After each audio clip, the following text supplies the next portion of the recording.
So hello everyone, welcome back again. और जो है नेक्स्ट इंडेक्स क्वेश्चन जो कुछ बचा हुआ था वो जो है हम फिर से आपके लिए लेकर के आ गए हैं यहाँ पे।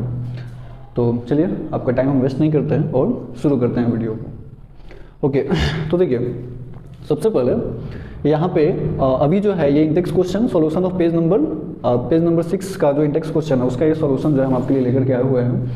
तो देखिए यहाँ पे फर्स्ट क्वेश्चन है हमारा कि the mass per unit volume of a substance is called its density.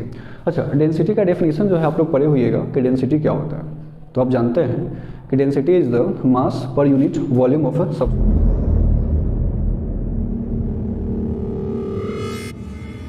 Substance. क्या इसका मतलब हुआ? हाँ, डेफिनेशन रटने के लिए तो हम रट लेते हैं बट समझ नहीं पाते हैं कि डेंसिटी होता क्या है। तो डेंसिटी क्या कर रहा है कि मास पर यूनिट वॉल्यूम। मतलब क्या हुआ कि अगर कोई भी सब्सटेंस है तो उसका अगर आप यूनिट वॉल्यूम लेते हैं तो यूनिट वॉल्यूम में जो उसके पार्टिकल्स होंगे, बात समझ रहे हैं ना क्या बोला? यूनिट वॉल्यूम मतलब कि आप 1 लीटर अगर वॉल्यूम लेते हैं किसी भी सब्सटेंस का तो 1 लीटर वॉल्यूम के अंदर जो उसके पार्टिकल्स होंगे और पार्टिकल्स का जो मास होगा, तो 1 लीटर वॉल्यूम के अंदर जो पार्टिकल्स का मास होगा इसको बोलेंगे यानी कि मास पर यूनिट वॉल्यूम। तो इसी को हम लोग डेंसिटी के नाम से जानते हैं। और डेंसिटी का यूनिट क्या होता है? केजी पर लीटर।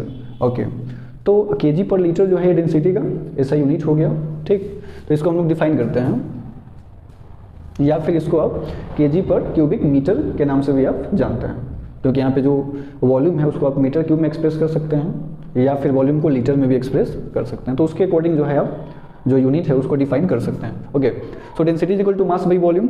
तो density equal to mass by volume का क्या मतलब हो जा रहा है यहाँ पे समझते हैं कि आपको इस फॉर्मूला के बेसिस पे बताना है carrying the following in order of increasing density.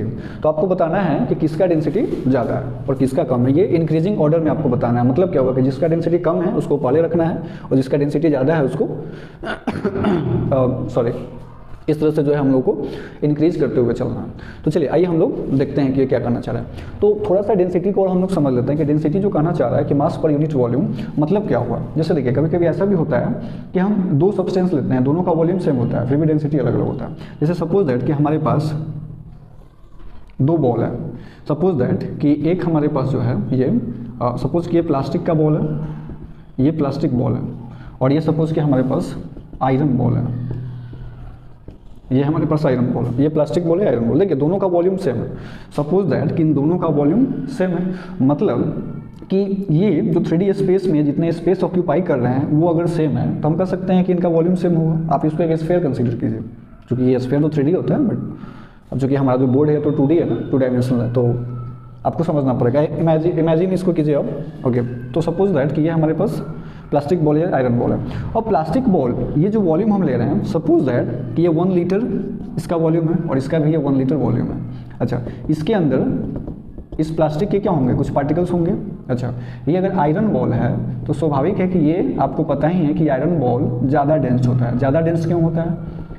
क्योंकि आयरन बॉल का सेम वॉल्यूम लेते हैं 1 लीटर ही, तो इसके अंदर इसके जो पार्टिकल्स होंगे ये बहुत ज़्यादा कॉम्पैक्ट होंगे, यानी कि इतना ही दूर में, इतने ही रीजन में इसके बहुत सारे पार्टिकल्स मौजूद होंगे। ठीक, सपोज दैट कि एक नंबर के लिए यहाँ पे जो पार्टिकल्स हैं सपोज दैट कि ये 50 हैं और यहाँ पे 100 है। तो देखिए आप जानते हैं कि जो डेंसिटी है वो आयरन बॉल का वो ज़्यादा है प्लास्टिक के बॉल के डेंसिटी से। तो ऐसा क्यों हुआ कि इसका डेंसिटी इससे ज़्यादा है? क्योंकि यहाँ पे देखिए वॉल्यूम दोनों का सेम है, फिर भी इतना ही रीजन में जो आयरन बॉल के जो पार्टिकल्स हैं ये बहुत ज़्यादा है ना, और काफ़ी क्लोज हैं एक दूसरे के, जिससे कि क्या होगा कि ओवरऑल जो मास होगा ये इसका बढ़ जाएगा। वॉल्यूम दोनों का सेम है बट ओवरऑल मास को जब हम आपस में कंपैरिजन करेंगे तो चूंकि इसके ज़्यादा पार्टिकल्स हैं जिसकी वजह से इसका मास इससे ज़्यादा हो जाएगा। तो आपको पता है कि जो डेंसिटी है ये क्या है? Mass upon volume. अगर वॉल्यूम आप कॉन्स्टेंट रखते हैं तो density directly proportional to mass. तो जिसका मास ज़्यादा उसका डेंसिटी ज़्यादा। तो इस केस में क्या होगा कि आयरन बॉल का मास ज़्यादा हो जाएगा, इसलिए आयरन बॉल का डेंसिटी जो है वो प्लास्टिक के बॉल के डेंसिटी से ज़्यादा हो जाएगा। तो ये एक्चुअली में डेंसिटी का कॉन्सेप्ट होता है कि डेंसिटी होता है क्या? मास per unit volume.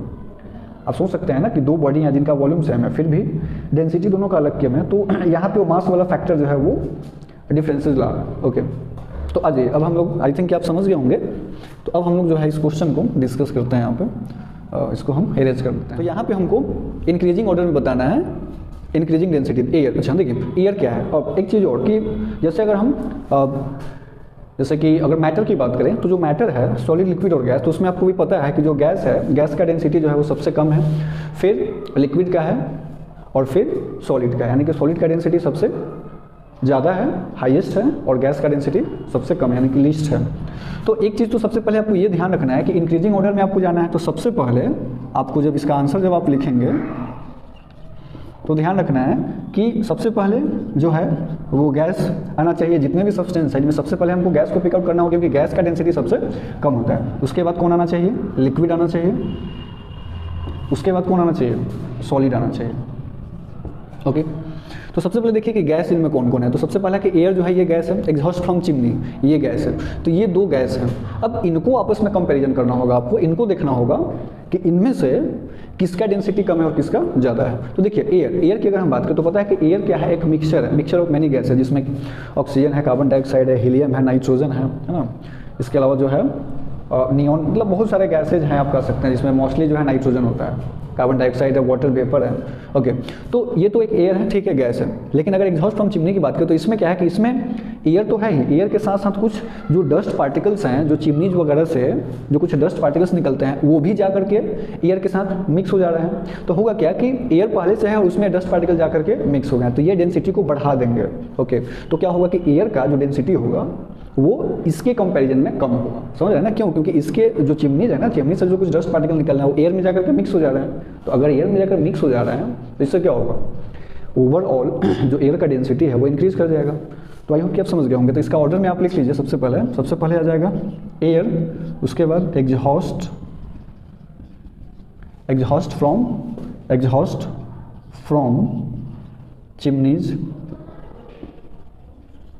From chimneys.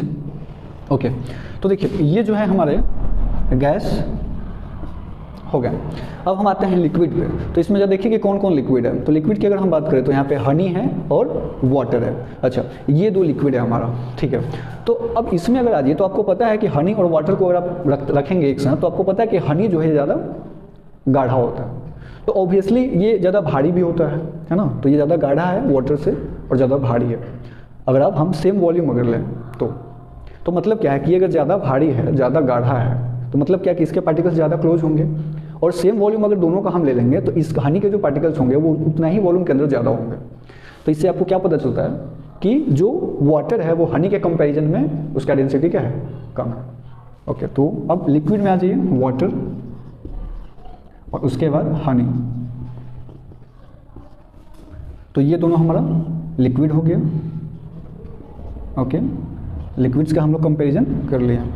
अब बचा क्या? तो अब हमारा बच गया सॉलिड। तो सॉलिड में क्या क्या बचा? Chalk, cotton and iron. तो चलिए अब हम लोग देखते हैं चॉक, कॉटन एंड आयरन। तो ये आप इजीली बता सकते हैं कि इन तीनों में सबसे सॉफ्ट कौन है जिसको आप इजीली कंप्रेस कर सकते हैं।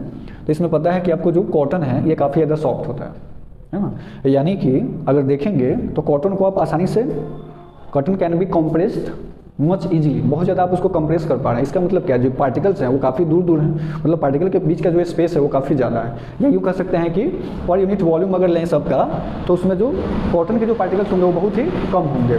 तो इसलिए जो आपका कॉटन होगा ये इन तीनों में सबसे लेस डेंस्ड होगा, क्योंकि ये सबसे सॉफ्ट है और इनके बीच स्पेस काफ़ी ज़्यादा है। तो अब आप आ जाइए तो हो जाएगा कॉटन। ओके, कॉटन के बाद देखें तो क्या आएगा? चॉक आ जाएगा, क्योंकि जानते हैं कि अब चॉक और आयरन को अब अगर हम चॉक और आयरन को कंपैरिजन करें तो इन दोनों में ज़्यादा सॉफ्ट कौन है? ऑब्वियसली चॉक को आप इजीली तोड़ सकते हैं, ब्रेक कर सकते हैं, है ना। लेकिन आप अगर आयरन को देखें तो आयरन को आप इजीली ब्रेक नहीं कर सकते हैं। तो नेक्स्ट जो है इसमें अब क्या आ जाएगा? चॉक आ जाएगा एंड फाइनली लास्ट में आपका आयरन आ जाएगा, यानी कि आयरन आपका सबसे ज़्यादा डेंस है। तो ये जो है तीनों आपके सॉलिड्स के अंतर्गत आ जाएंगे। तो आई थिंक कि आपको बहुत बेसिक सा क्वेश्चन था, समझ में आ गया होगा, है ना। इसमें कुछ समझने वाला ऐसे भी ज़्यादा कुछ कॉन्सेप्ट है नहीं, फिर भी मैंने कोशिश किया है कि जो काफ़ी कि जो वीकर सेक्शन के भी बच्चे हैं ना, जो पढ़ने में बहुत भी कमज़ोर हैं, तो उनको भी ये समझ में आएगा लेक्चर अगर आप ध्यान से देखेंगे तो। ओके, सो आप इसको नोट डाउन कर लीजिए, स्क्रीनशॉट ले लीजिए। Thank you. फिर हम लोग नेक्स्ट वीडियो में मिलते हैं।